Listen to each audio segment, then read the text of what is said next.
Mango ice cream বানিয়েছি। তা কী করে বানালাম সেটাই তোমাদের সাথে শেয়ার করি। দেখো, আমি পাকা পাকা আম নিয়েছি। একটু পাকা আমই নিতে হবে, কেননা তার কাঠটা বের করতে হবে। তারপরে মিক্সিতে সেটাকে ভালো করে পেস্ট করে নিলাম। নিয়ে তারপরে আবার কাজু বাদাম কিশমিশও পেস্ট করে নিয়ে একটা বোলের মধ্যে আম আর ওগুলো সব ঢেলে দিচ্ছি। আর ওই মিক্সির জারটার মধ্যে আমি চিনি আর লিকুইড দুধ দিয়ে আবার পেস্ট করে ওর মধ্যে দিয়ে দিলাম।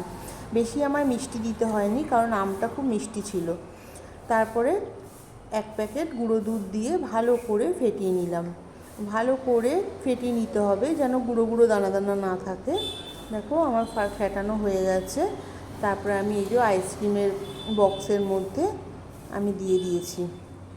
জানো তো, এটা খেতে কিন্তু খুব টেস্ট হয়েছে, কিন্তু এই বক্সের থেকে বের করতে একটু সমস্যা হয়েছিল। আমি একটা বাটির মধ্যে জল নিয়ে এই বক্সটাকে ভিজিয়ে রেখেছিলাম, তারপরে বের করেছি।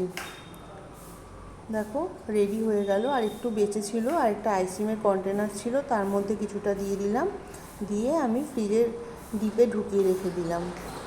পুরো 24 ঘন্টা রেখে দিয়েছিলাম। পরের দিন সেটা বের করলাম, করে দেখছি বেশ জমে গেছে। আর খেতেও কিন্তু খুব ভালো হয়েছে। বন্ধুরা, তোমরা এইভাবে করে খেতে পারো। দেখো, এই যে রেডি আইসক্রিম।